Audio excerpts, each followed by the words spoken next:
All right, howdy everybody. We're here this morning and we're going to demonstrate the Texas method inlay bark graft. And this is a procedure that we've taught many people how to do over the years. And it's a procedure that allows you to change a seedling pecan tree into an improved variety. And we know that this is a seedling pecan tree because of the color of the leaves. Y'all see the color of the leaves here? You see that purple tinge on the leaves right there? Only seedlings show that.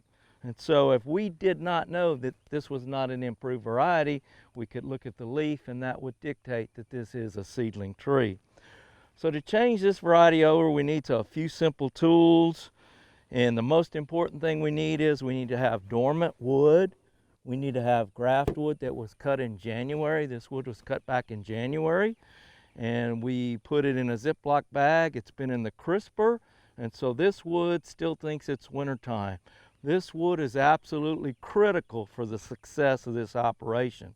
This wood has to be totally dormant when we put it on the tree. So we bring it to the orchard in an ice chest. Then we need a few simple tools. We need some kind of saw.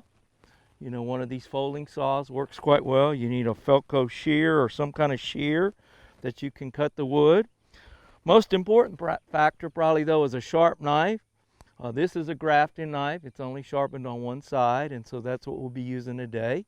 Then you need some kind of material to secure the graft to the tree. Today we'll be using grafting tape. It's a polyethylene tape that gives. And then we need some material to protect the graft from drying out. And so we use aluminum foil, which reflects light, keeps the temperature down, and we use a plastic bag. Plastic bag keeps the moisture in, but it's a poly bag and it breathes, and you know it breathes because it gives when you push your finger on it. So you know it's going to breathe, keeps the moisture in, but allows the oxygen exchange there. When we do a seedling tree like this, you're looking for a straight, smooth spot to put the graft. We like to have a nurse limb below where we put the major graft.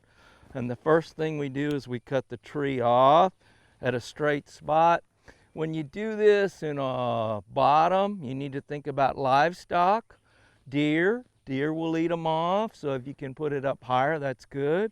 A lot of people will back their pickup truck in and work out of the back of a truck, and that works good. Today, for demonstration purposes, we're going to put it fairly low. And the first thing you do is saw the tree off. And you have to realize the bark has to slip for this technique to work. And so when it has leaves, we're pretty sure the bark is going to slip, but sometimes you go ahead and you just peel the bark back and you see how the bark easily slips. So that's what we're talking about when we talk about slipping bark. If the bark doesn't slip, you can't graft the trees. The other thing you need to know about trees is they're not round. Everybody thinks a tree is round, but there's always a flat spot somewhere, and so that's where you want to put the graft on the tree. It's over on this side of the tree. There's a flat spot, which corresponds with this spot right here, and so that's where we're going to put the graft. Now, when you do a bigger tree, the bark is really thick, and so that can be a challenge, and so you have to pare it down. In this case, the bark is fairly thin, and so it's not a big deal. We go ahead and remove the saw cuts off, like this right here. Just cutting it a little bitty bit. You want to leave the bark as thick as possible. And so now we're ready for our graft stick.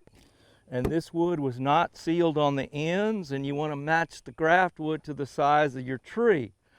So if you have great big graft wood, you're going to do big grafts. Here we have a small tree, and so we want the stick to be fairly small. And so we're going to cut this stick off about right here.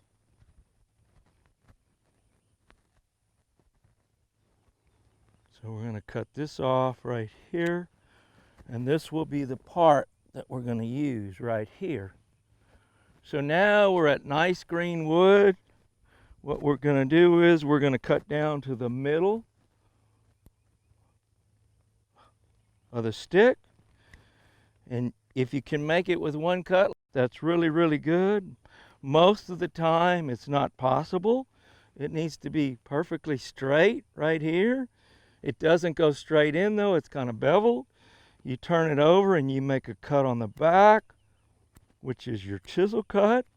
So now we have our stick and it's ready to be put on the tree. We go to our flat spot, we put it on the tree, and you're going to cut on one side, and all you have to do is cut through the bark down to the wood.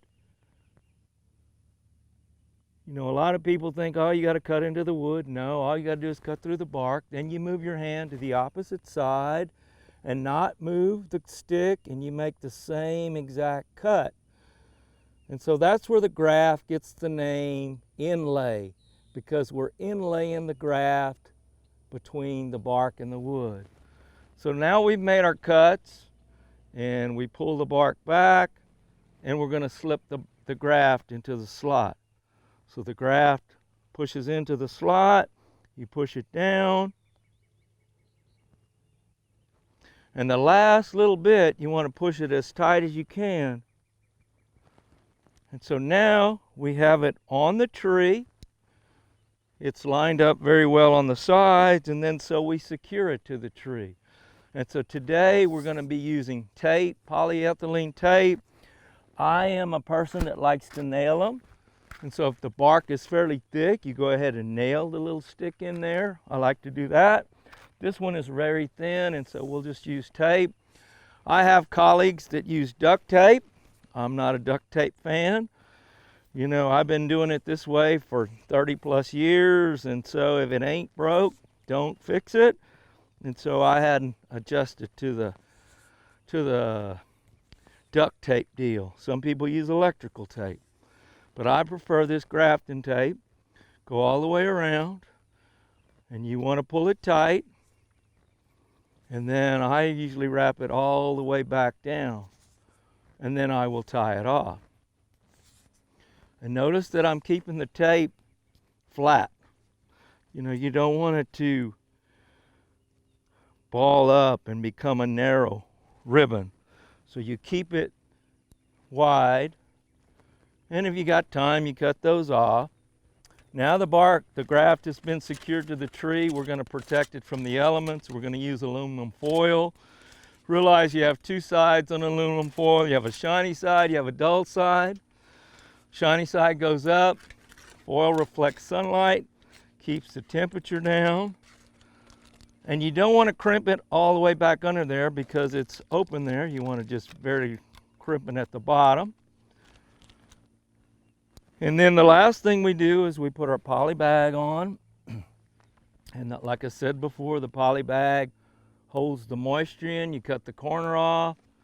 You pull the bag down over the buds, being careful not to knock the buds off. And then we have to tie that bag off, and so we use this same tape. We tie it off down here. We got to seal the bag up.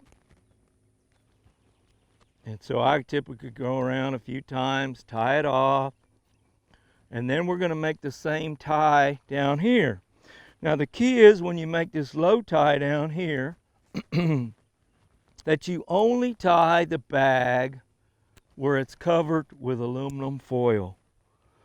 So when you make this die, you don't want to be tying it down here because you have wood inside the bag that's not covered with the foil.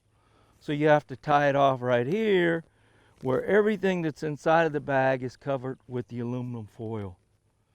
And so we tie this off, and then on a tree like this, you need to leave about 2 buds. There's a bud down here.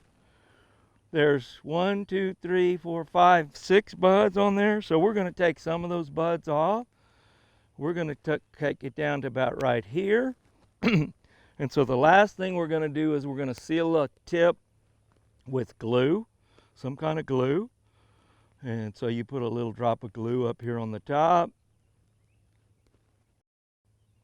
and that will seal it off, and then you're good to go. So we want this graft to sit here now for 2 weeks, minimum of 2 weeks, maybe 3 weeks, because we got to have a new union take place. So if we come back next week and it's already growing, we just will saw it off and put another one on. And so that's why it was key that the wood be totally dormant. So we wanted to sit here 2, 3 weeks. It's going to be cold next week. That's going to slow down the healing process. So minimum 2-3 weeks, could be 4 weeks, and then it should be starting to grow right here. And once it starts to grow and is up here, we can cut the top tie here and then kind of pull out the foil below it. And then later on, we're probably going to have to brace the graft a little bit as well. So that is the Texas method inlay bark graft. And like I said a while ago, you have to have these simple materials, but you also have to have confidence. You got to believe you can make it grow.